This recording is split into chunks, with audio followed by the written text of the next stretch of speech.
Vous écoutez Le Temps d'une bière, un balado bien de chez vous, très québécois d'ailleurs, et qui parle de l'histoire en se promenant le temps d'une bière dans différents continents du passé, qu'on explore comme ça du point de vue des gens qui ont vécu à différentes époques. On parle de l'alcool à travers le temps, on parle de la nourriture et on parle aussi de drogue. On a quelques épisodes sur des substances hallucinogènes et comment ils pourraient avoir été peut-être à l'origine de la civilisation occidentale, rien de moins. Aujourd'hui, sujet controversé s'il en est, on parle de la IPA. Tout sur la IPA, tout ce que vous vouliez savoir sur l'histoire de la IPA, pourquoi tout le monde boit de la IPA, c'est quoi cette chose-là.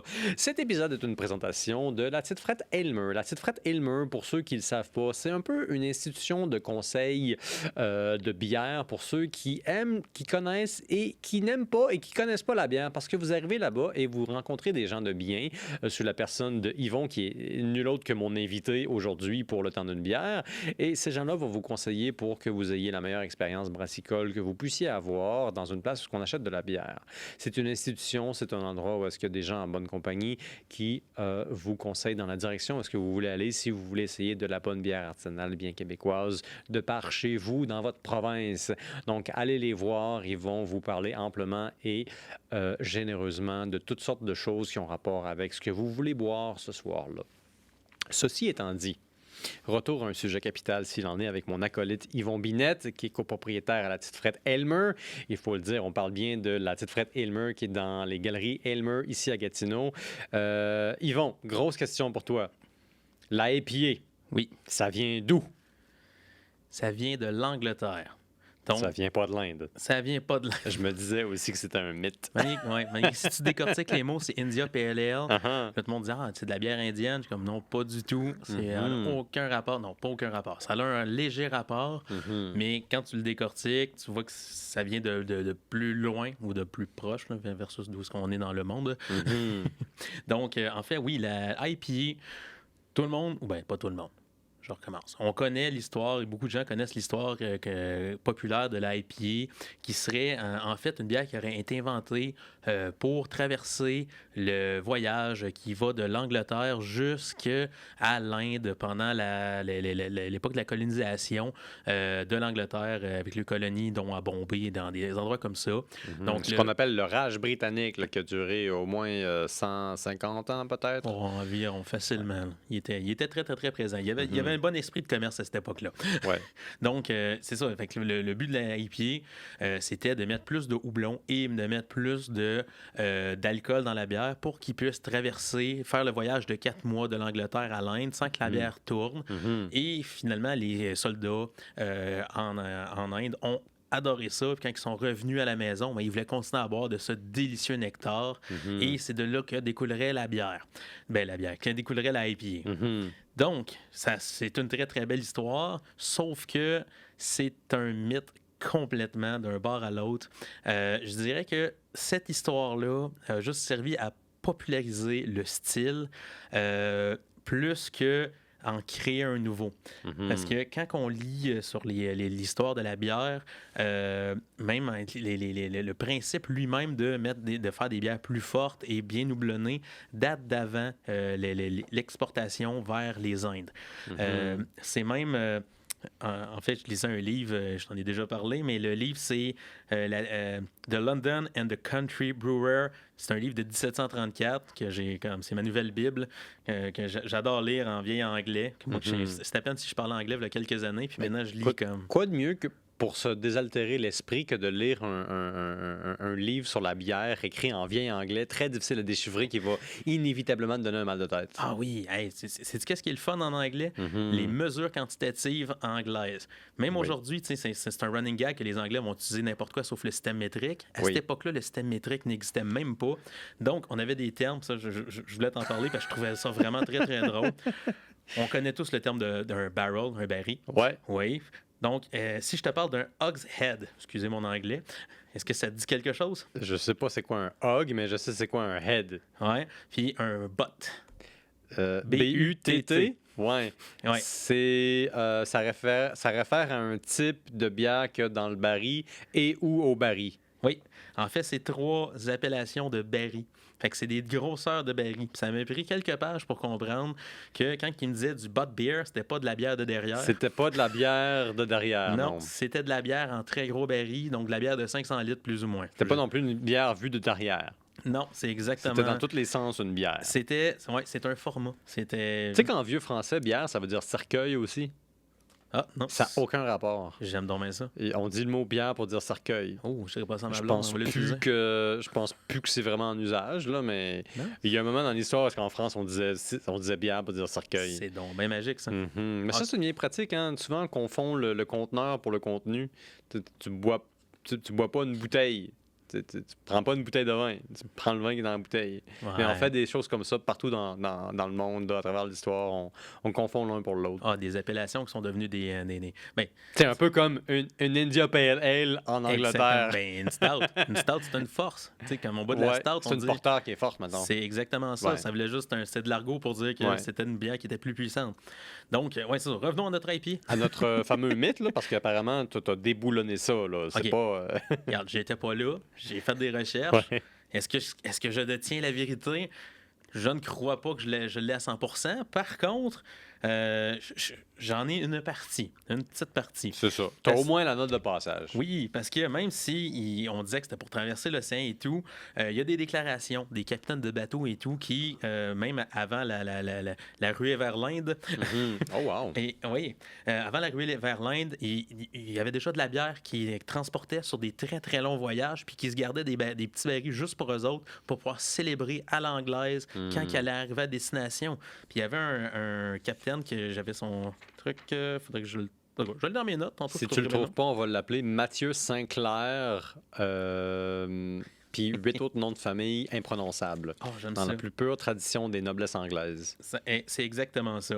Donc, c'est ça. Eux, ils avaient fait un voyage de 9 mois avec un baril de porter qui gardait justement pour quand elle arrivait pour festoyer à l'anglaise. Et ils disent, elle est bonne, puis elle est bonne, elle est encore meilleure que le jour où elle a été brassée. Et c'est 9 mois et c'est, je pense, 50 ou 100 ans avant l'appellation de la India Pale Ale. Fait que le voyage de la bière était déjà très, très, très existant à l'époque. Un côté important aussi, c'est le houblon. Hein? Dès 1400 à peu près, la Ligue hanséatique, et peut-être même plus tôt que ça, asperge abondamment ses cervoises, c'est le nom de la bière avant le houblon, avec justement houblon, ce qui fait que ça devient de la bière. Et ça leur permet comme ça de garder leur bière bien potable aux confins de la mer Baltique, parce que l'Angleterre fait un commerce assez florissant avec disons, les cités-États baltes, si on veut. Oui. On envoie la bière là-bas, qui est de la porteur, on vend ça en Russie, puis on ramène du cèdre. Oui, Fin de la parenthèse. La grande Catherine de Russie tripait d'ailleurs sur la bière très très forte anglaise. Les porter, les stouts impériales russes et porter impériales russes, ça découle exactement de là, parce qu'elle adorait le goût de la bière, puis elle aimait les choses qui étaient intenses. Fait que Puis, quand tu étais à la cour de cette gentille demoiselle, qui d'ailleurs est d'origine allemande, parce que, évidemment, tu n'avais pas vraiment le choix. C'était la seule bière qu'il y avait. Tu n'étais pas forcé de prendre cette bière-là, mais en Russie, c'est louche quand tu refuses un verre. oui, parce que si tu refuses un verre, ça veut dire que quelque chose est poisonné. Fait que... Ça veut dire que tu penses qu'on va t'empoisonner, donc tu penses que tu as fait quelque chose de mal parce que c'est un monde paranoïaque. En tout cas, dans les limites naturellement paranoïaque d'un système clos où est-ce qu'il y a des gens qui ont ridiculement beaucoup de pouvoir. Je te parle vraiment plus d'un Kremlin que de tout le pays, madame. Oui, mais non, c'est surtout dans ces eaux-là. Mais toutes les hautes cours à cette époque-là, c'était pas mal dans cette vague-là aussi. Oui. Donc, c'était comme genre un jeu de trône. Oui, exact. C'est exactement ça. Oui.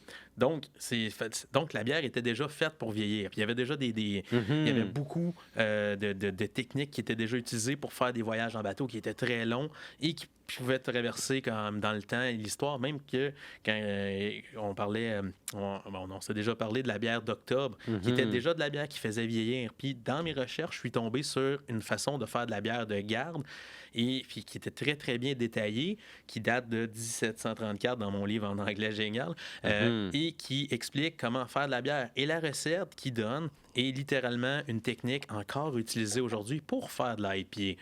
Puis là, je parle de C'est du début du 1700. Fait que c'est Way back when! Oui, exactement. Donc, c'était.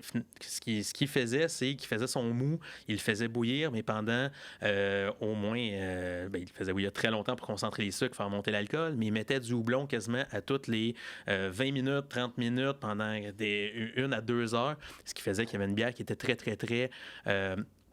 Qui était très houblonnée, très amère et qui se conservait très, très bien dans le temps. Donc, la bière que tu faisais en octobre et que tu voulais boire juste au début de l'été avait le temps de vieillir. Ce qui a fait la différence avec la bière qui est allée en Inde, c'est qu'elle avait tellement le temps de lageriser finalement dans le bateau, de se conditionner, que quand elle arrivait, le produit fini était incroyable. C'est ce qui fait que... Puis c'est sans doute, c'était pas voulu. C'était juste, c'est arrivé comme ça. Oui, ça, c'est un point intéressant avec la IPA.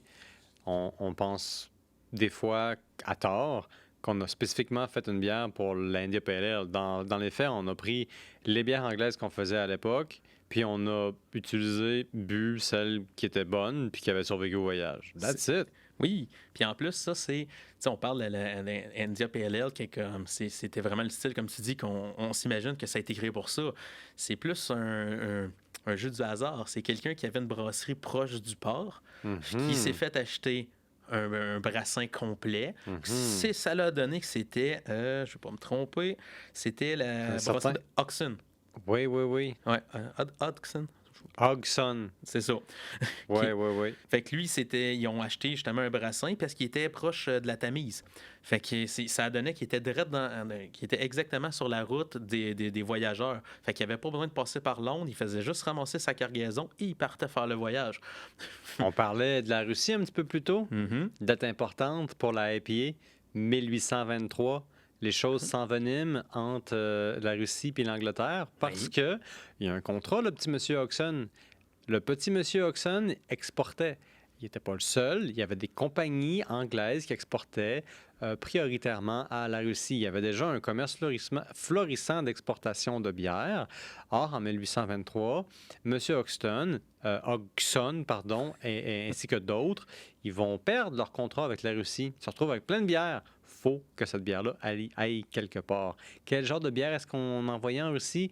Des porteurs, puis des bières de Mars. Donc, des Marsanne et des porteurs, des bières plus fortes qui sont faites pour soutenir plusieurs mois de voyage.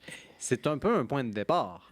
Et c'est drôle parce que c'est géopolitique à souhait. Moi qui ai fait ma maîtrise sur la Russie, tu sais, je suis comme, je m'excuse si je t'interromps, mais j'ai pas le choix. Là. Non. C'est très entrelacé, comme tu dis. Oui, voilà, c'était le bon mot. Parce que c'est quand les dates de l'IPA, c'est en... je l'avais. La IPA prend un peu la relève de la Stout, ce qui est très drôle parce qu'à l'origine, ils sont très similaires. Mais c'est deux styles qui sont assez intenses. C'est des styles plus forts, c'est des styles... c'est des styles avec une bonne buvabilité, mais avec une certaine intensité propre à eux-mêmes. Oui. En plus, on n'a même pas parlé de notre bière encore. Non, on a 3 bières pour ceux qui nous écoutent, mais qui ne nous voient pas. On a 3 échantillons qu'ils ont eu l'amabilité de nous amener. On commence avec une petite IPA, la petite tranquille, je pense, de la microbrasserie Charlevoix. Exactement. Donc, je voulais partir sans douceur parce qu'on le sait à l'origine, les bières anglaises n'étaient pas nécessairement très fortes en alcool, malgré que l'IPA commençait à avoir... il commence à avoir été plus dans le 6%, puis ça fait partie du style. Mais je voulais quelque chose qui était plus dans le caramel. Fait qu'il y a une belle amertume. On est loin des Nipa ou des bières qui sont plus aromatiques. Là, on goûte... Il y a un bon maltage, ça goûte rôti, ça goûte un petit caramel sec, une belle amertume résineuse. Celui-là, c'est une session qui est à 2,5% d'alcool, si je ne me trompe pas. C'est ça, 2,5. Fait que c'est vraiment une bonne, une bière qui est savoureuse, mais qui n'est pas, qui est pas là pour cogner. Et qui d'ailleurs est faite avec une souche de levure lager. Exact. Fait que il y a de la lager dans notre ale. Exactement. Ouais, en fait, c'est mon erreur. Je n'ai pas remarqué que c'était une lager avant de partir avec tantôt. Mais elle est très bonne. Elle rentre pareil dans le style, même si dans le style, habituellement, c'est de la bière de fermentation à haute température. Je ne t'en tiendrai pas rigueur. On va fermer les yeux, on va faire comme si on ne le savait pas. Mais elle rentre pour...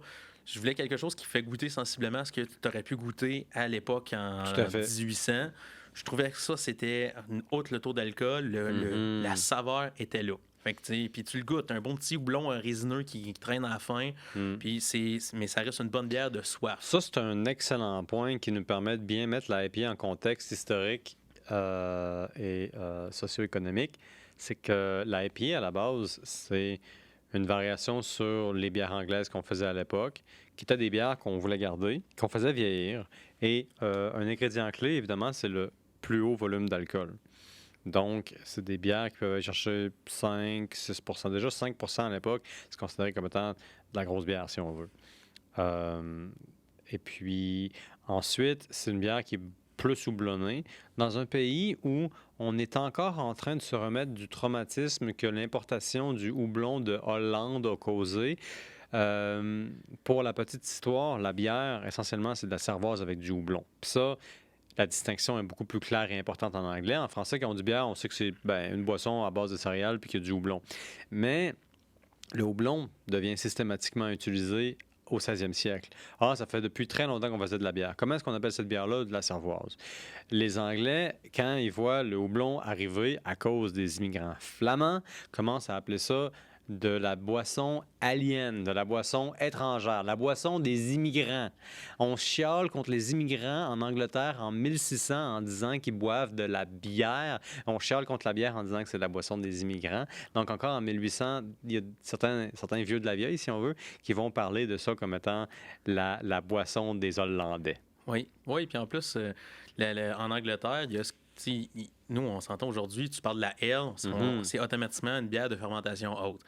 À l'époque, une ale, c'était une bière sans houblon. C'est ça. Les Anglais étaient très, très forts là-dessus, et puis c'était important, puis ils l'annonçaient, et c'est pour ça, quand tu vas en Angleterre, encore aujourd'hui, il y a encore les pancartes, t'as de Lion and the Tiger, puis c'est marqué bière, ale, je pense que c'est Parker. En tout cas, mais c'est vraiment, c'était une vraie distinction à l'époque. Et puis aujourd'hui, on a de la India Pale Ale, c'est bourré de houblon. C'est vraiment comme ça l'a complètement dévié.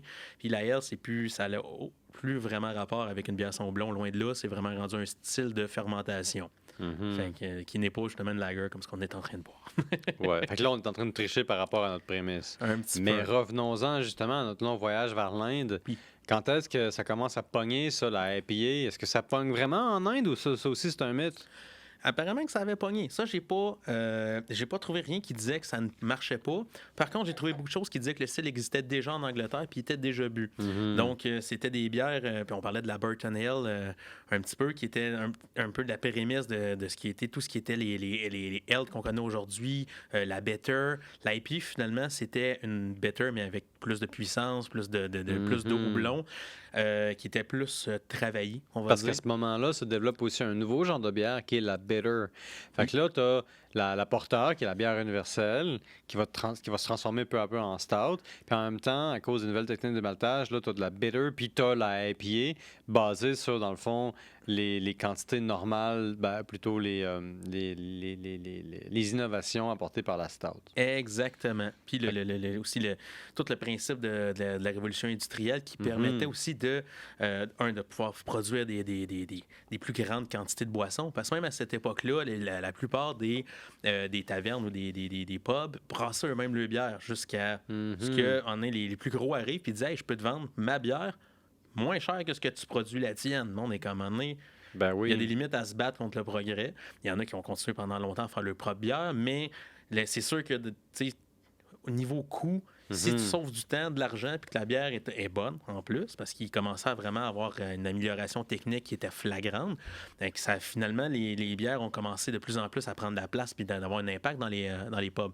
Mais en Angleterre, souvent, c'était une bière. Ou des fois, tu avais plus qu'une sorte, mais c'était souvent, tu étais à une telle place, tu avais telle bière. Tu avais, exemple, on parlait de la Better, tu avais de la session Extra Special Better qui était plus forte, de la IPA qui était encore plus forte. Mais tu disais pas, moi, je veux une marque. Fait que si tu voulais goûter deux bières différentes, tu traversais la rue. Exactement. Fait que tu dis, moi, mon pub, il vend tel produit. Puis là, tu avais la douce, la forte, puis en plus, eux autres, ils calculaient beaucoup avec les shillings. ou des, Ouais, ou ouais. des two penny qu'on connaît. Les pennies, les shillings, puis tout. Ouais. Fait que tu arrivais puis tu disais, ben, moi, je peux un buvard de. Donc, on dit de la 2 shillings. Fait que moi, je prends de la 2 shillings, la 80 shillings, ainsi de suite. Puis il t'amenait, peu importe, t'avais pas une variété. Il pouvait avoir les 3, il pouvait en avoir les 4, mais c'était la sienne qui était brassée ou le brasserie qui faisait affaire, qui avait sa sélection. Fait que tu te posais même pas la question. Fait qu'il y a des pubs qui marchaient plus que d'autres parce que le bière qui tenait était meilleur que d'autres, mais...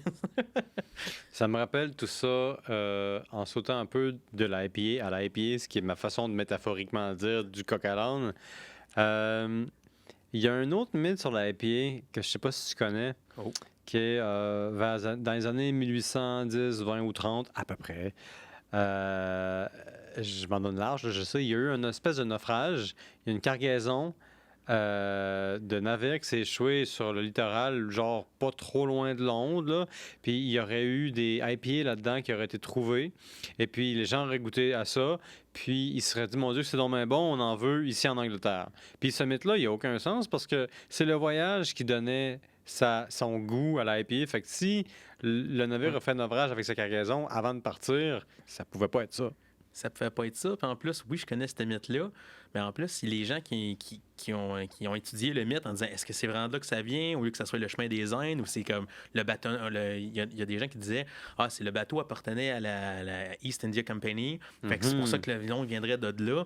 Puis les gens sont mis à faire des recherches, et dans les années où le naufrage aurait dû avoir lieu, puis dans le territoire, il n'y a aucun registre de bateau qui aurait fait un naufrage. Super. Oui, fait qu'il dit c'est peut-être vrai, mais il dit, on trouve aucune trace de ça nulle part. Fait que si tu vas dans les archives, dans les journaux, dans les trucs, les rapports de bateau, parce que c'est bien quelque chose qui était complet à l'époque, c'était des journaux de capitaine. Ouais. Fait que ça donnait vraiment une... Ils notaient tout, là.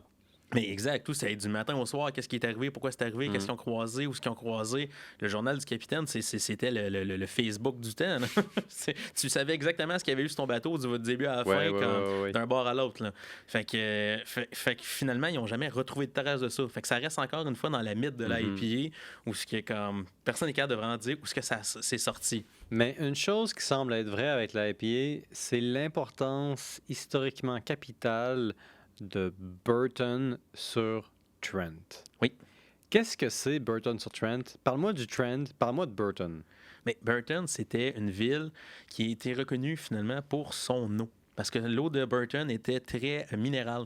Fait que ça l'apportait je pourrais dire le terme, une certaine sécheresse dans la bière. Fait qu'une bière qui est plus de soif. Fait qu'on fait plus une bière est sec ou dry en bon français, plus tu es capable d'en boire facilement parce que tu as le petit côté qui assèche la langue quand tu bois. Fait que ça fait des très bonnes consommations d'été qui rentrent bien, qui sont faciles à boire versus des bières qui sont plus sucrées. On parlait de la porter tantôt. Une porter, ça a une certaine rondeur, ça a une certaine richesse. C'est plus consistant. Comme beaucoup de gens qui disaient en blague il y a quelques années, ils disent c'est le genre de bière que tu peux mastiquer. Là, parce que c'est de la bière à manger. Parce que c'était pesant. En plus, il y avait, comme on parle dans porter, il y avait de l'habitude aussi, il pouvait mettre de la mélasse, il pouvait mettre certaines essences. Je sais que... En Jamaïque, à l'époque coloniale, jusqu'au 17e siècle, on faisait de la bière à base de molasses. Oui. Juste à base... On faisait de la porteur à base de molasses en Jamaïque. Puis ça me fait penser à l'Inde. Parce que j'ai regardé, moi, tout, c'est quoi la popularité des IPA en Inde. Puis ce que je trouvais, c'est que, oui, la IPA était populaire, mais pas tant plus populaire que, mettons, la stout. Puis là, moi, je me dis, attends un petit peu, t'as une bière qui est riche, qui est lourde, qui est bien sédimentée, dans un pays où est-ce qu'il fait diaboliquement chaud puis humide. Tu veux une bière de soif. Tu veux quelque chose de désaltérant. Mais t'as la stout puis la porteur. Puis, incroyablement, la stout et la porteur sont quasiment plus populaires que la IPA. Oui. Oui, puis le pire, c'est qu'il avait sorti les données, puis il disait à cette époque-là, on pense que c'était pour aller prendre des parts de marché incroyables que Oxen avait pris finalement le contrat.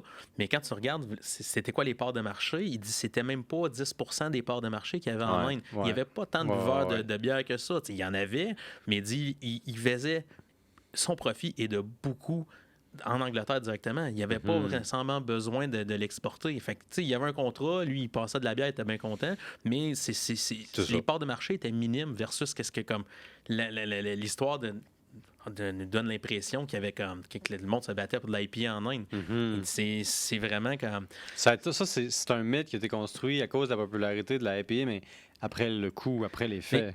Oui, puis une brasserie qui avait vraiment popularisé cette histoire-là, c'est Alexander Keith, à l'époque.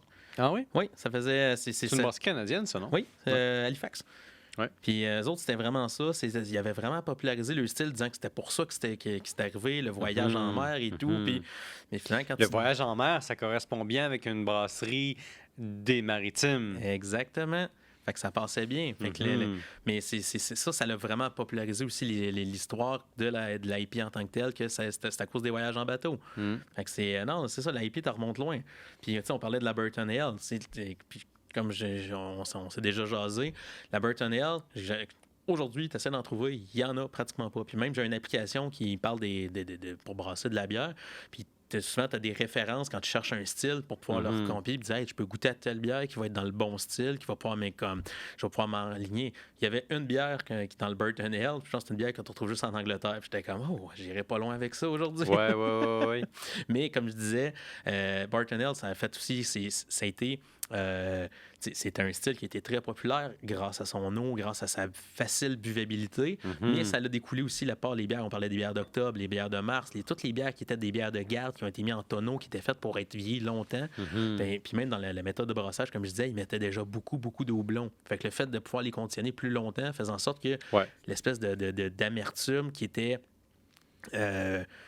comme aujourd'hui, la part des IPA, il faut les boire fraîches. Pour donner un parallèle, là, tout ce qui est NIPA, Côte-Ouest, etc., tout ce qui est des descendances d'IPA américaines, il faut les boire très fraîches parce que tu vas avoir ton aromatique d'houblon. Tu vas avoir aller chercher ton fruité, tout le petit côté grassy que tu es capable d'avoir dans du houblon parce que plus il est fraîche, plus ton houblon il est présent. Tandis que dans les bières anglaises, c'était des bières qui étaient vraiment faites comme pour de la conservation à long terme.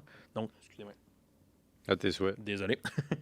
Donc, c'était vraiment du houblon qui était fait pour la conservation. Mais à long terme, le houblon, ça fade. Parce que où je parle bien. Ça faiblit, il perd en goût, là, il devient fade. Oui, mais dans le houblon, tu as deux acides. Tu as l'acide alpha, qui est celle qu'on recherche le plus souvent quand on brasse.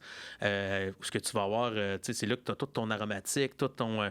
Puis tu as ton bêta. Puis ton bêta, c'est l'espèce d'amertume spéciale qui est un petit peu plus profonde, que tu vas goûter, mais qui va ressortir plus quand les acides alpha finalement faiblissent. Ton bêta prend la place. Et c'est pour ça que les bières. Le vin d'or, j'en fais partie aussi parce que c'est une bière qui va être vieillie plus longtemps. Mais ta IPA va être dans le temps, à cette époque-là, vu qu'il était vieilli très longtemps, c'est plus tes acides alpha qui ressortaient. Donc, ça faisait une bière qui avait une bonne amertume, mais très profonde. Tu la sentais plus loin. Fait que tu n'avais pas nécessairement l'aromatique ou toutes les huiles doublons qui restaient parce qu'ils se détérioraient avec le temps. Fait que ça faisait vraiment des bières qui étaient très maltées, mais avec une amertume comme... Une amertume qui donne du poil à sa bédaine.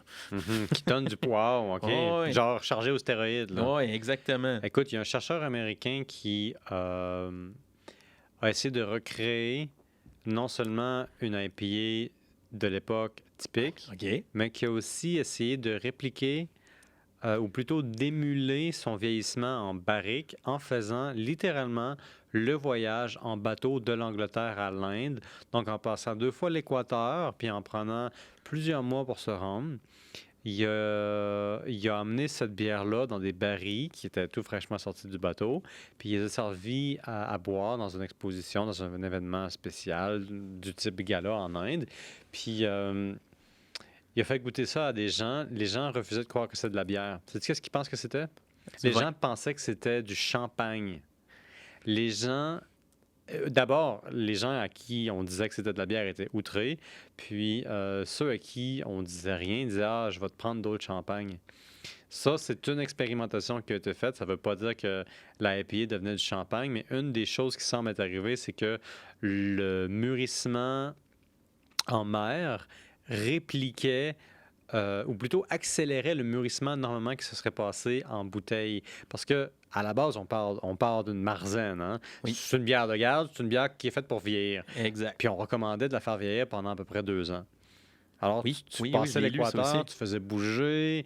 D'abord, il y avait les variations de température. Ensuite, il y avait le roulement. Oui. Après ça, il y avait le temps. Exact. Donc, t'as pas juste le temps, t'as aussi le roulement et les variations de température. Ça faisait tellement de pression sur la bière que ça finissait par vieillir plus rapidement, plus Oui. spontanément. Mais Puis ça ça faisait... sédimentait aussi à cause du C'est ça, voyage. exactement. Puis en plus, s'il prenait s'il elle faisait comme une IPA qui était plus blonde, parce que dans le style anglais, ta IPA, elle peut être du blond ou légèrement roux, ambré, ou Ouais, même un ouais, petit ouais. peu plus fort.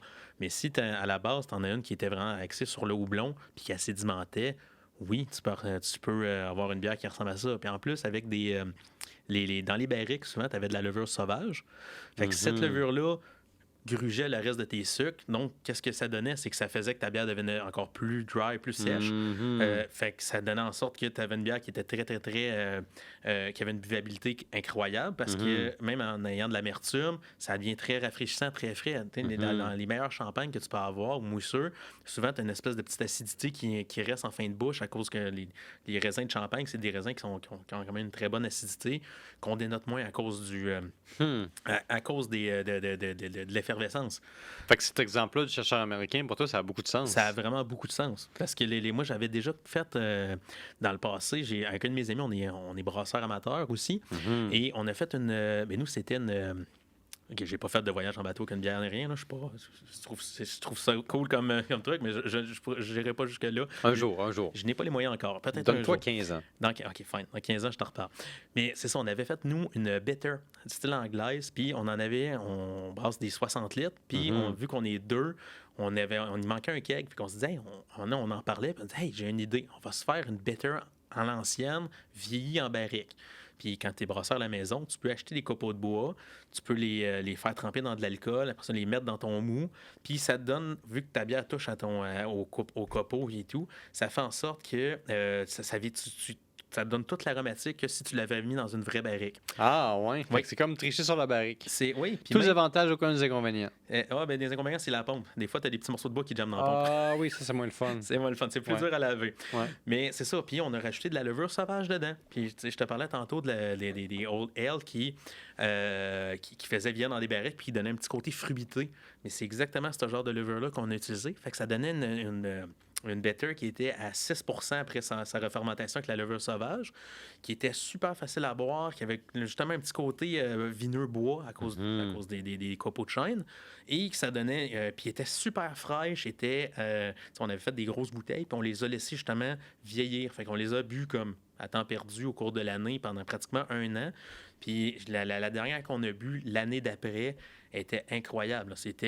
Tu buvais ça, c'était de la bière de qualité de vieillissement, puis était justement très, très mince en bouche, pratiquement plus de sucre résiduel, mais légère, un petit côté fruité de baie. C'était un vrai charme. Ça, un véritable voyage gustatif. Oui, exactement. Puis j'avais fait essayer ça à des gens qui connaissent plus ou moins la bière, puis tout le monde a fait comme, wow, ça, c'est quelque chose d'autre. Là. C'était différent. C'était pas mauvais, c'était différent, mais c'était tellement bien balancé.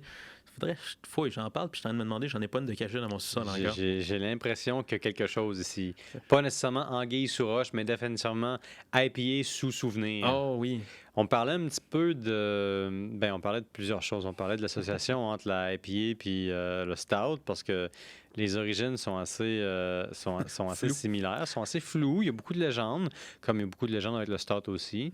Mais la IPA, grosso modo, on sait que c'est de la bière de garde, puis que notre petit ami, là, Hogson, est bien important, puis qu'il y a des contrats pour exporter cette bière-là, puis qu'à l'origine, c'est de la bière de garde.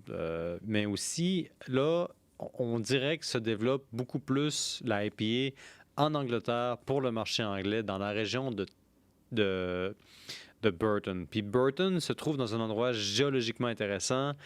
L'eau là-bas est très différente. Oui, elle est très minérale. Et ça, il donnait un parallèle avec ça.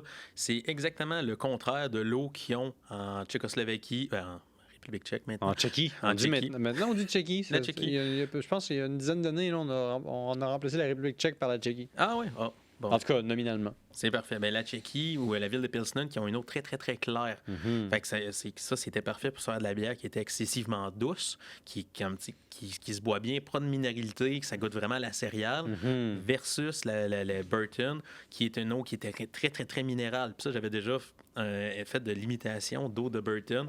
Ah oui? Oui. Dans mon programme, pour faire de la bière, il y a un programme qui te dit que toutes les statistiques finalement de l'eau, qu'est-ce qu'il est supposé avoir en frais de minéraux pour aller chercher la même complexité puis aller chercher la même finalité en bouche. Puis faire de l'eau de Burton, t'en mets du sel. Ben, c'est ça. Donne-moi un petit peu plus de détails sur la différence entre, mettons, du Burton puis l'eau claire, montagneuse et limpide, mettons, des montagnes de Moravie en République tchèque, en Tchéquie, pardon. Qu'est-ce qu'on trouve dans l'eau de Burton? À mon souvenir, c'est du calcium. Calcium? C'est vraiment OK. beaucoup de calcium. Si je ne me trompe pas, tu as c'est des sulfates ou des c'est des sulfates, il me semble. Je me trompe tout le temps dans le terme technique, là, parce qu'il y en a un qui est bon, il y en a un qui est pas bon. Fait que c'est celui qui est bon qui est dedans. Ouais. C'est ce qui commence par su qui est bon. Ouais. C'est C'est bon. un sulfite, il y a des sels dedans, puis ça fait en sorte que ton houblon ressort vraiment beaucoup, puis tu as besoin d'en mettre moins, puis ça donne la petite finale sèche qui donne, comme je disais tantôt, la super bonne vivabilité d'une IPA classique. Ça accentue l'amertume, c'est ça qui arrive. Exactement. Le calcium, le magnésium, ce qui commence par su, mais qui n'est pas mauvais, contrairement à l'autre qui commence aussi par su. Ah, c'est sulfate. Ce qui est connu et au su et vu de tous. Fait que c'est un type d'eau qui va accentuer l'amertume. Puis ça, c'est intéressant ce que tu amènes. Tu n'as pas besoin de mettre autant de houblon. Donc, ça suggère qu'économiquement, c'est rentable. Exactement. Voilà. Oui, parce que, puis comme on parlait dans l'autre podcast, tu sais, on parlait de l'histoire des taxes qui On avait a fait changer. on a fait un podcast sur l'Angleterre. Exactement. Fait que quand ils ont décidé de changer les recettes pour pouvoir couper sur les taxes, c'est de là aussi qui sort un peu l'origine des PLL.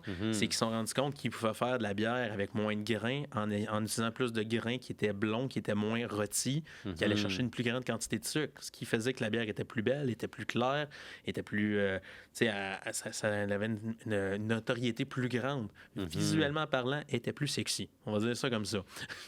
Fait que ça, c'est que la IPA, finalement, découlait directement des avancées techniques du maltage, des avancées techniques du brassage aussi. On peut tous remercier le chemin de fer et le train à vapeur, parce que grâce à lui, aujourd'hui, il y a des brasseries au travers du monde qui ont pu grandir, qui ont pu améliorer les techniques. Ça a eu un gros impact sur la popularisation de la IPA en Angleterre parce que il y avait le marché de Londres, puis il y avait le reste de l'Angleterre. Puis ce qui se passait à Londres, évidemment, ça définissait les tendances, mais c'était pas l'Angleterre de la même façon qu'aujourd'hui on dit que Paris n'est pas la France. Dans le sens que à Londres, par exemple, le porter, c'était une bière assez importante, mais cette bière-là, elle sortait pas très loin de Londres. Puis dans le reste de l'Angleterre, on buvait encore notre bière comme un peu dans le temps. Mais là, tu amènes le chemin de fer. Il y a deux choses qui se passent avec le chemin de fer. On commence à exporter les stouts puis les porteurs, qui sont déjà plus exportables parce qu'ils ont vieilli, ont maturé, sont plus stables. Mais là, après ça, là, il y a la nouvelle hipster de la bière, la nouvelle bière hipster qu'on développe à Trent. Et puis là, tout d'un coup, Trent, qui d'abord n'envoie pas sa bière à Londres, qui est un petit marché local, n'a pas le choix d'exporter de la bière pour être connu, pour faire de l'argent. Là, tout d'un coup, on commence à exporter ça un peu partout en Angleterre et même à Londres. Oui, et ça même, change tout. Ça change tout. Puis même, la bière a tellement une bonne notoriété à cette époque-là que ça l'attire d'autres brasseurs. Fait que il y a plein de brasseries qui viennent s'établir à Burton pour pouvoir profiter de l'eau, pour pouvoir profiter de l'aspect magique de leur eau. Burton devient victime de son succès. Exactement. Fait que là, j'ai pas pensé, mais j'aurais dû sortir le nombre de brasseries qui avaient ouvert. Mais il y a vraiment beaucoup de brasseries qui sont allées s'établir là pour profiter de l'eau miraculeuse de Burton. Ça a pris, puis après ça a pris plusieurs années avant qu'ils réussissent à mettre le doigt sur le piton, c'était quoi le succès. Puis après ça, il y a des moyens. Quand tu sais c'est quoi qui fait que ton eau est si bonne, tu peux le recréer. Puis ça a été les avancées technologiques qui ont suivi après. Oui, il y a même maintenant un processus brassicole qui s'appelle la burtonisation, qui consiste à manipuler la composition chimique de ton eau pour assurer d'avoir les composés minéraux qui font une bière de type Burton Ale ou de type IPA. Exact. Ouais. Oui. Puis même en ligne, vous êtes capable de trouver des guides qui vous expliquent comment jouer avec l'eau pour recréer de l'eau de telle ou telle place. Comment jouer avec l'eau. Moi, j'imagine un guide là, dans lequel t'as des brasseurs qui pataugent dans un étang. Oui! On dip. C'est du dipping, j'aime ça. Voilà.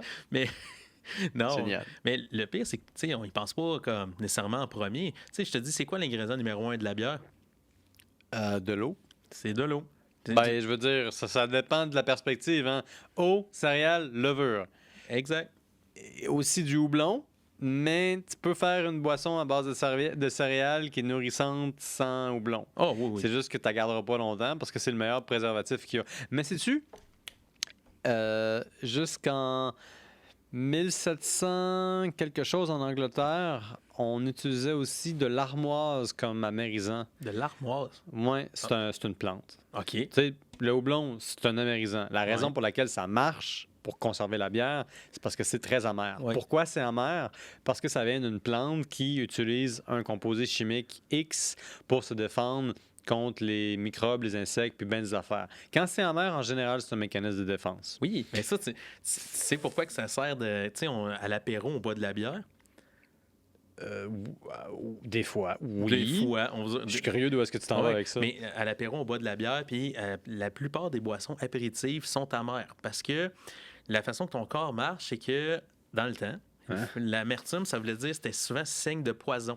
Fait que quand tu prenais quelque chose d'amer, ton corps sécrétait plus de salive et des enzymes pour te faire digérer plus vite, pour pouvoir faire passer le poison d'un bord à l'autre de ton corps le plus rapidement possible. Donc, quand tu prends la bière, ça ouvre tes papilles comme... Ça développe ton appétit parce que tu mets ton corps en accéléré pour pouvoir passer plus vite ton poison.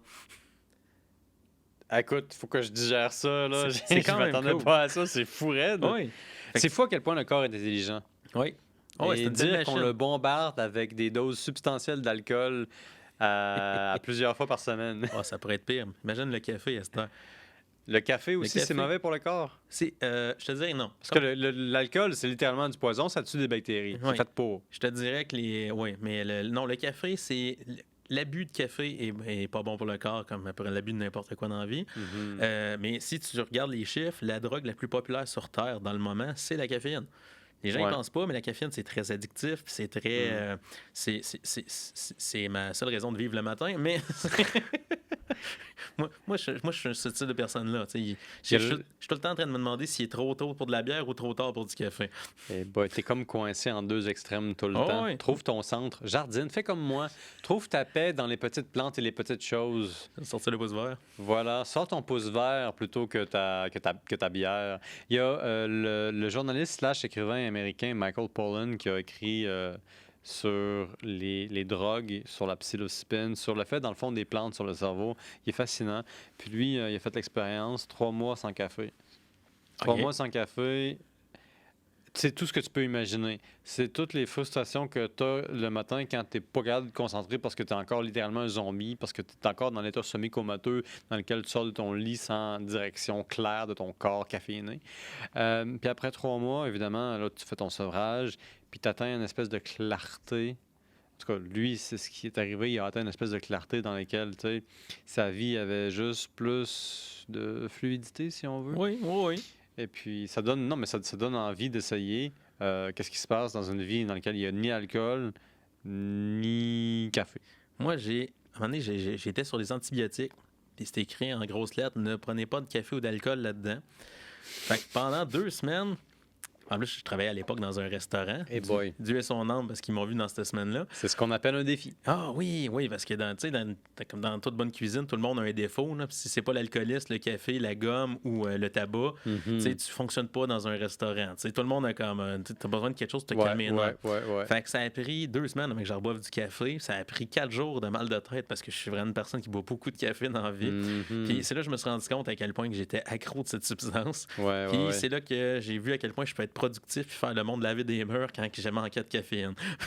Je suis une personne désagréable à plusieurs niveaux quand je manque de café. C'est ce que je me suis rendu compte. C'est bon. Fait que si on est coincé dans un chalet ou sur une île déserte, la première chose qu'il faut, c'est du café pour être sûr que tu te mettes pas à faire des choses excessivement dangereuses pour les autres personnes. Regarde, t'as 3 jours à m'endurer où ce que je me détoxe. Après ça, je reviens humain. Mais après, la période entre les deux, à moins que ça soit à moins qu'on soit sur le rush, parce que l'adrénaline, c'est aussi un stimulant.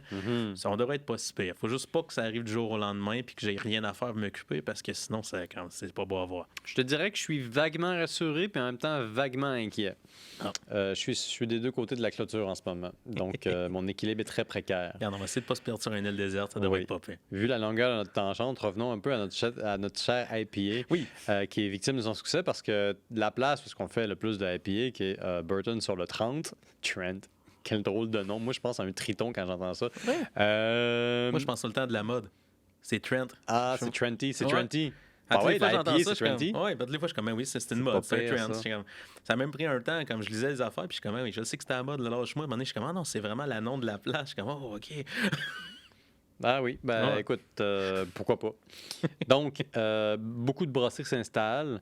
On commence à mieux comprendre qu'est-ce que cette eau-là apporte à la bière. Puis là, on l'exporte. Puis là, ça devient une bière très populaire. Est-ce qu'à un moment donné, la IPA commence à supplanter le porter et le stout? Est-ce que ça devient une bière dominante en Angleterre? Franchement, je le sais pas.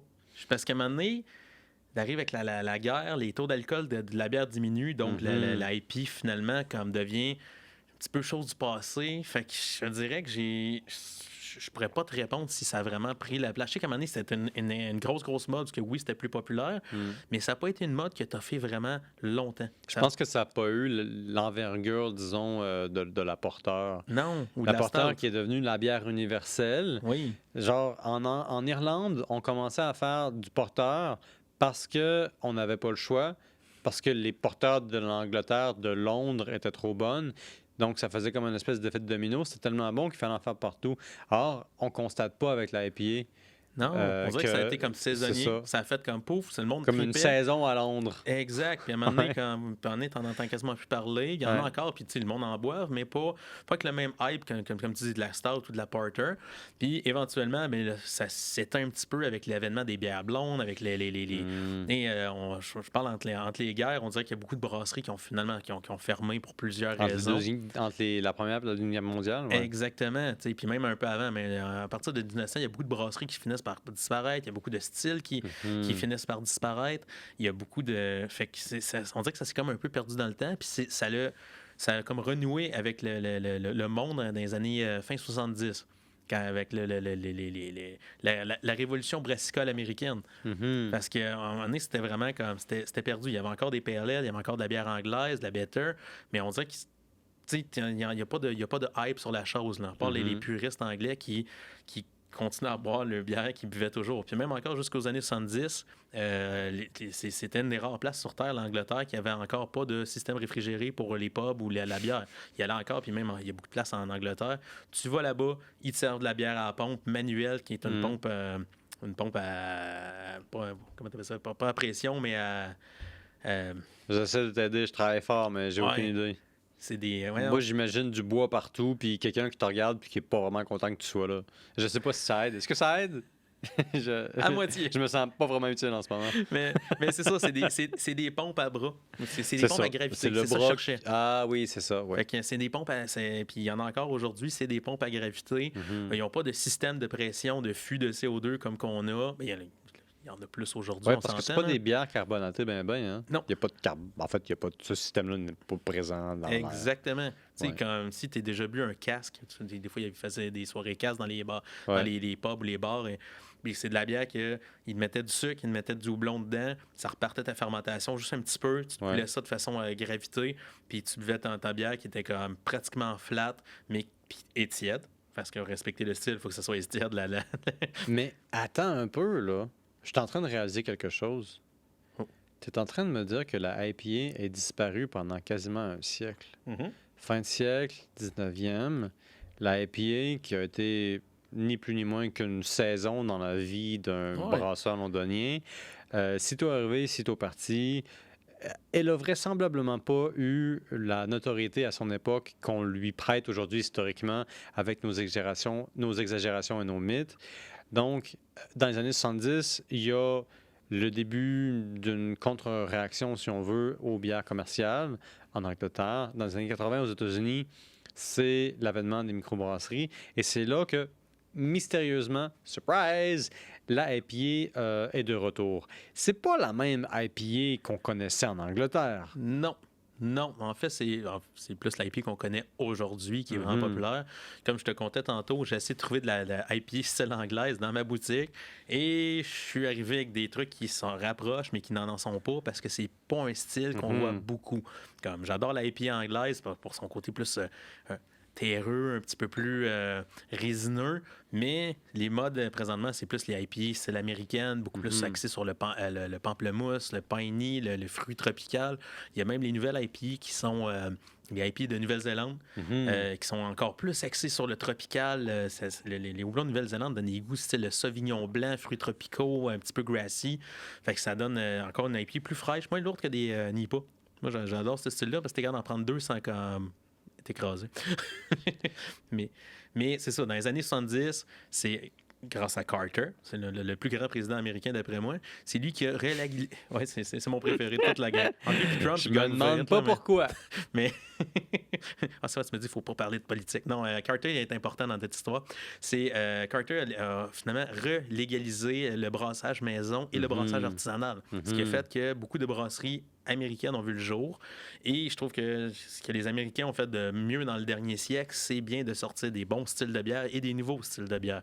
Fait que ça a apporté vraiment une richesse. Et je dirais que la IPA a fait plus pour la microbrasserie que la bière en général depuis 25 ans. C'est vraiment ce qui a reparti le mouvement comme brassicole, le mouvement de bière maison. On semble depuis, on est en 2023, il me semble depuis 2005, c'est de l'IPA. Il y en a toutes les saveurs, toutes les couleurs, toutes les... c'est vraiment un beau monde, l'IPA. En fait, c'est un monde qui est presque mélangeant parce que moi, je travaille là-dedans, puis je pense qu'ils me sortent un nouveau style d'IPA à peu près tous les 2 à 6 mois. J'ai une nouvelle version d'un IPA retravaillé qui est rendu qu'un... C'est le style le plus riche en termes de sous-style. C'est un kaléidoscope. À un moment donné, je me souviens d'avoir lu sur les tendances brassicoles américaines, puis j'ai oublié à peu près tout, sauf ceci, sauf cette petite anecdote. Après East Coast, puis West Coast, Next Coast. J'ai jamais su c'était quoi. Je me suis jamais rendu à la prochaine côte, mais j'ai trouvé ça audacieux qu'une brasserie se dise, écoutez, il y a la IPA, la bière de Nouvelle-Angleterre, puis t'as la West Coast. Là, nous, on amène la nouvelle côte. Je me suis dit, depuis ce temps-là, là, je vais me coucher, je me dis, c'est quoi la nouvelle côte? Tu sais, je me dis, c'est-tu ça le prochain grand voyage? C'est-tu ça la prochaine grande exploration? C'est quoi la prochaine côte? Moi, je pense à ça tous les jours. Mais le pire, je sais pas si c'est ça, parce que j'en ai pas vu encore beaucoup sur le marché. J'en ai eu une fois, je pense, en boutique. C'est de la Midwest IPA. Fait que c'est comme... Je trouve que ça ressemble un peu à de la old school IPA. On dit que c'est le retour aux sources, des bières qui sont plus maltées, un petit peu plus... plus plus qui tire vers le caramel, un petit peu plus de body. Ben, pas plus de body. Pas versus une... pas versus une Nipa, mais c'est une bière qui... je trouve que ça me rappelle, comme je dis, les vieilles old school IPA, puis même les IPA anglaises, parce qu'ils sont plus maltés. C'est de l'amertume un peu plus, plus tranchante. Tu goûtes pas le malt dans une West Coast ni dans une IPA. Non, c'est ça. Tandis que dans celle-là, t'as vraiment comme... T'as pas le flafla aromatique, je trouve, des IPA nouveau genre, mais t'as vraiment le côté amer d'orange, pamplemousse, mais sec, avec une belle amertume tranchante. Là, avec le malt? Oui.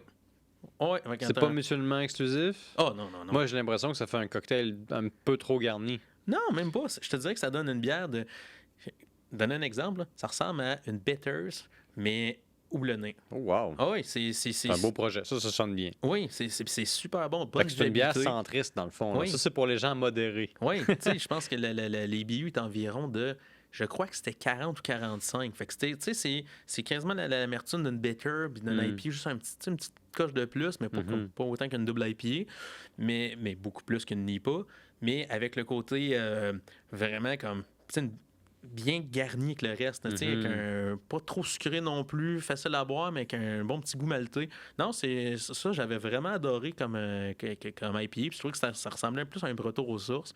Mais comme je te dis, il y a des styles d'IPA. Après ça, on a il y a le Vermont, il y a les Bruts, il y a les... Le Vermont? Oui, je connais pas ça. Ça, c'est un sous-style de IPA? Oui, Vermont IPA. Qu'est-ce qui se passe? Vermont, le genre l'État américain? Oui, eux autres, en fait, c'est le Vermont, c'est un petit peu le berceau de la Nipa, mais avant que la Nipa devienne du gros jus. Fait que c'est vraiment une bière qui est beaucoup comme souvent c'est double houblonnage avec tu sais t'as du body mais c'est du easy IPA. Souvent c'est pas mal dans le même style que les Vermont. Fait que ça, tu vas avoir le côté très agrumé de la chose, un petit peu piney, mais un petit peu sapiné, mais léger, une très bonne viabilité, mais ça a quand même une belle intensité, puis ça a quand même une belle amertume versus une Nipa que t'as pratiquement pas d'amertume puis qui ressemble à un jus d'orange. Fait que c'est... Ouais. Fait que c'était la NIPA avant que la NIPA devienne une NIPA. Oui. Ouais. C'est presque clair. C'est Mais presque clair. ça peut pas être trop clair parce que c'est easy. Oui, c'est exactement ça. Ouais. Si c'était trop clair, ça serait trop easy. Ouais, si c'était trop clair, ça serait une brute. Ça, c'est pas clair, par contre. Ouais. Ouais. C'est un peu brut comme révélation. Oui. Non, brute, c'est un autre style d'IPA.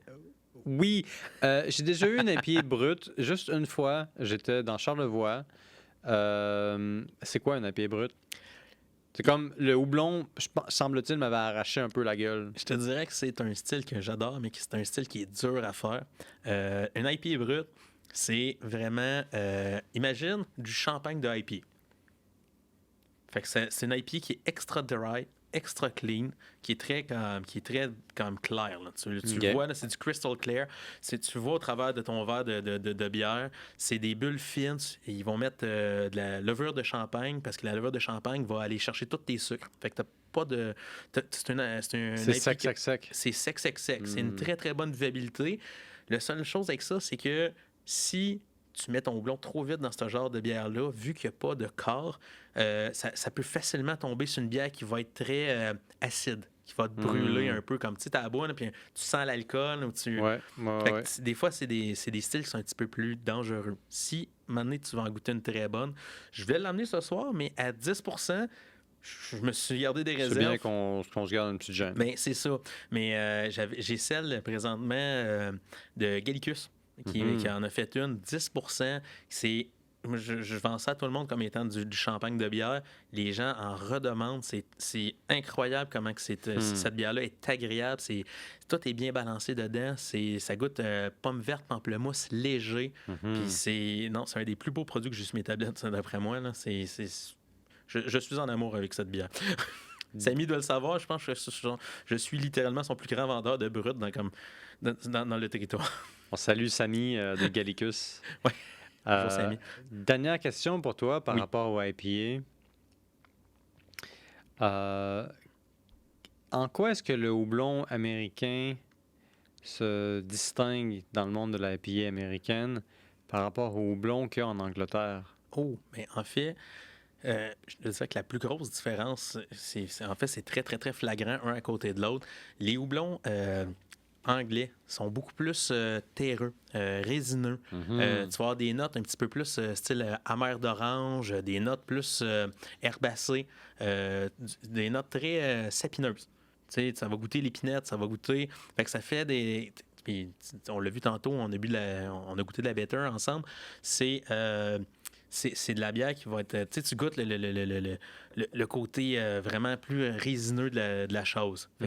Puis c'est des houblons qui sont moins forts en acide alpha. Fait que ça fait ça fait une amertume un petit peu plus profonde. On va dire ça comme ça.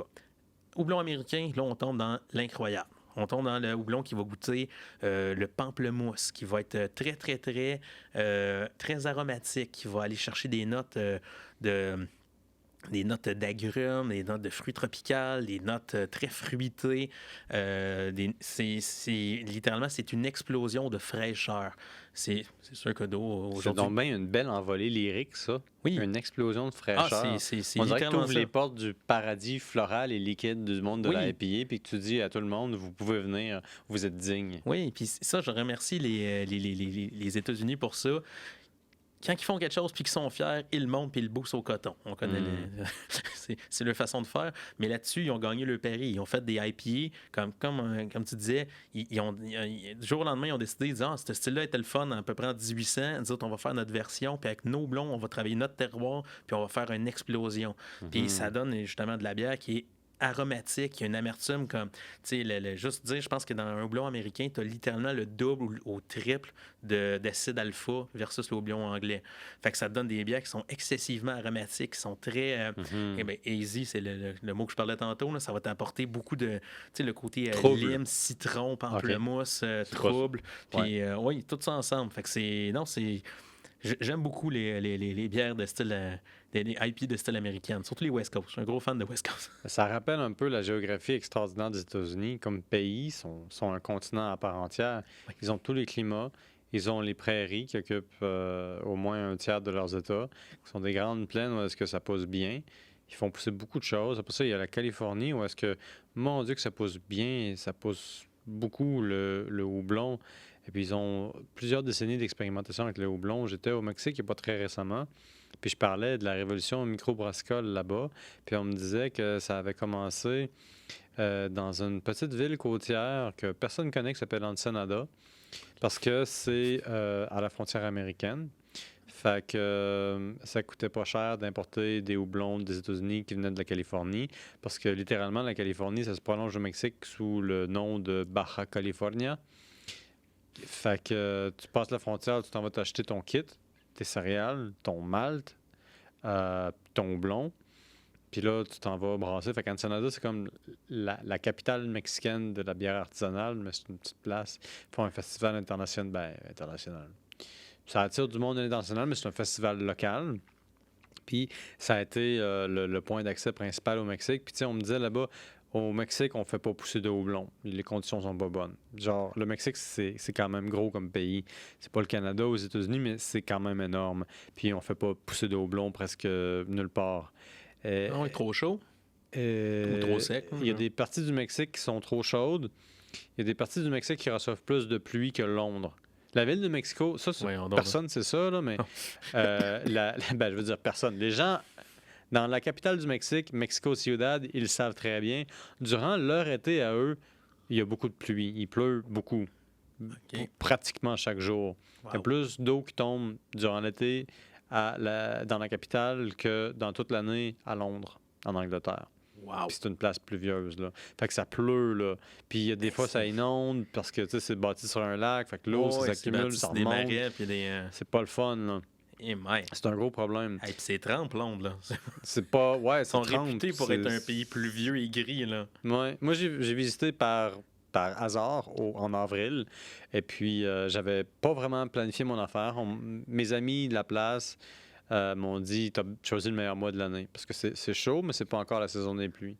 Fait que c'est comme un peu idéal. Ouais, mais la raison pour laquelle je parle du Mexique, c'est vraiment parce que ça illustre la quantité prodigieuse de houblon qui est faite aux États-Unis. Parce que le houblon au Mexique vient des États-Unis. C'est aussi simple que ça. En Californie, on produit beaucoup de vin, on produit aussi beaucoup de houblon.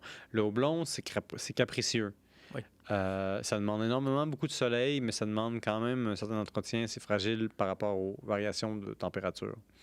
Au Canada, on a du houblon aussi. Oui, on commence. Ça fait des années qu'on le fait, là, mais il commence à être de plus en plus utilisé, puis on en produire plus, parce que quelqu'un m'expliquait qu'une houblonnière, ça prend, je crois que c'est 2 ou 5 ans avant que ça soit rentable, le temps que tes plants prennent leur place, que ton houblon se mette à pousser pour vrai, qu'il soit de bonne qualité, qu'il soit comme... Ça te prend 3 ans avant qu'un plant de houblon commence à être intéressant dans sa floraison. Exactement, pour que ça donne une quantité raisonnable pour pouvoir vraiment comme dire que tu peux en vendre aux autres puis d'en avoir une quantité suffisante. Là.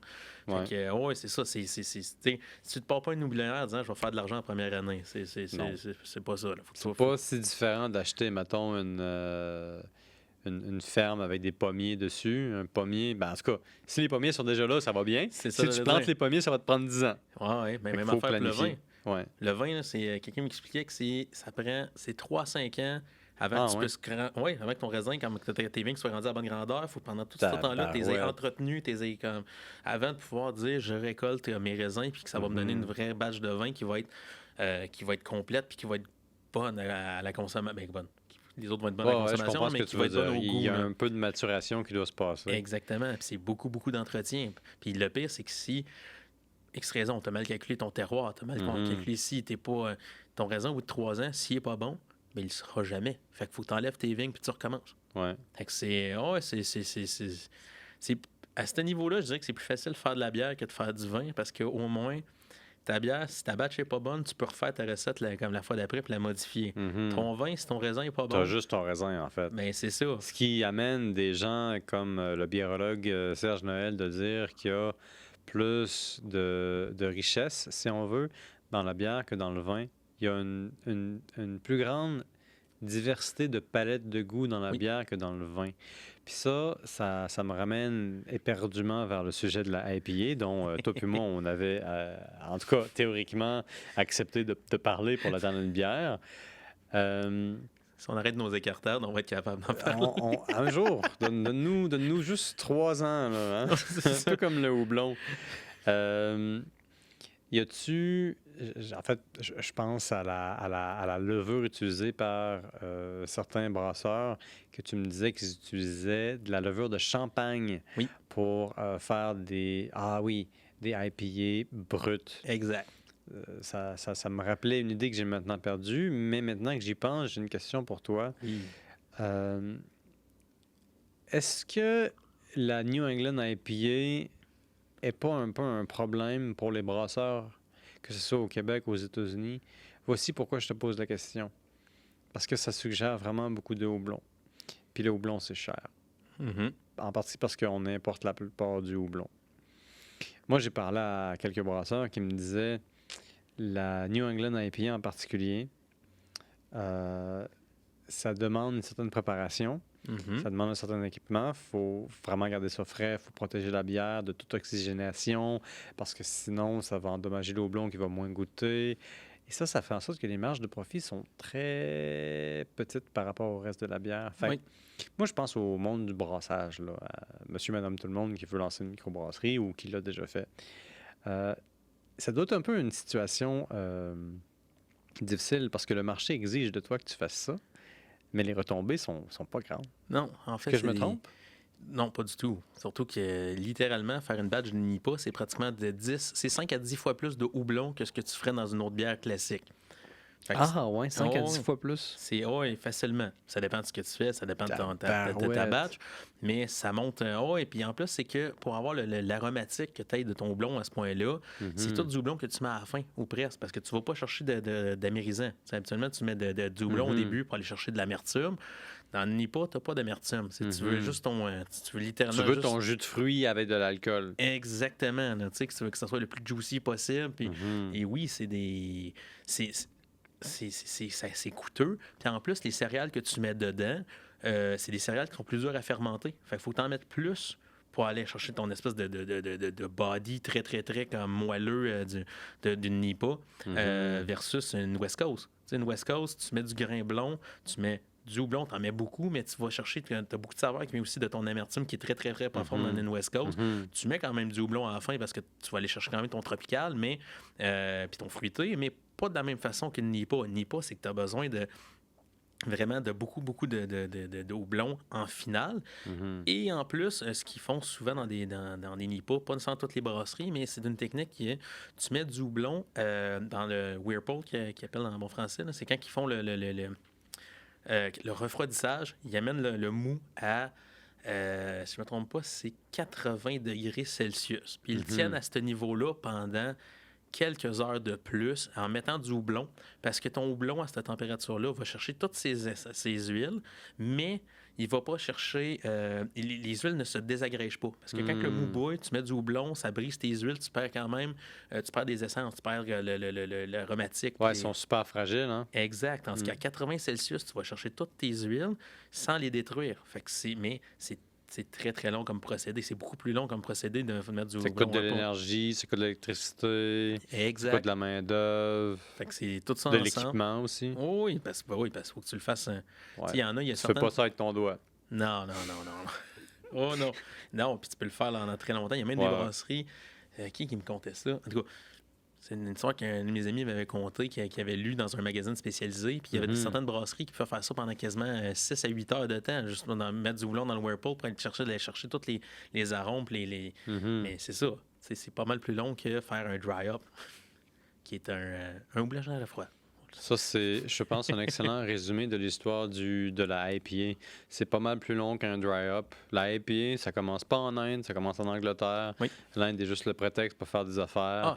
Ça se relie à la géopolitique complexe de l'exportation de la bière pour les marchés russes. Puis on sait que Catherine II, cette grande Allemande qui se trouve comme ça être l'impératrice d'un 6e de la Terre sur Terre, qui va l'imposer à sa cour. L'IPA, c'est aussi un peu l'histoire du monde qui avance, puis qui découvre des nouvelles sensations, puis qui se met à l'exporter. Puis étrangement, c'est un truc qui va disparaître pendant quasiment un siècle pour refaire surface avec le triomphe des microbrasseries américaines qui va, dans quelques années, contaminer le Québec, si on veut, et maintenant prendre d'assaut vigoureusement, d'ailleurs, la France au grand complet. La IPA, kaléidoscope des goûts du temps, prétexte qu'on a utilisé, toi et moi, pour prendre plusieurs bières, j'allais dire une, mais soyons réalistes, on a eu ici plusieurs échantillons. C'est aussi le temps qu'on prend pour parler des gens à travers l'histoire, parce que, disons-le, c'est le temps d'une bière, même si c'était plusieurs échantillons. Fait que pour ceux qui nous ont suivis jusque-là, qui ont été avec nous, qui se sont rendus jusqu'à la fin, abonnez-vous, faites-nous une fleur et faites-vous une fleur, devenez des abonnés et écrivez-nous, posez-nous des questions, suggérez-nous des dossiers à suivre. Ça va nous faire plaisir de suivre la chose. Je rappelle, Yvon Binette, ici, qui est avec moi, mon acolyte, est copropriétaire de la Petite Frette à Aylmer. Allez le voir, c'est un florilège, une abondance, une référence, une bibliothèque de conseils sur la prochaine bière que vous allez boire quand vous aurez envie de déguster une bière de microbrasserie. C'est lui qu'il faut aller voir à Aylmer, aux Galeries Aylmer. Il va se faire un plaisir de vous accompagner dans votre petit périple à vous. Et voilà, abonnez-vous, devenez nos amis, suivez-nous, allez dire bonjour à Yvon. Et Yvon, moi je te dis un grand merci. Ben, ça fait plaisir. On a eu du plaisir. On a eu bien du fun à se voir. Beaucoup de plaisir a été eu, si ça se dit. Allez, à la prochaine.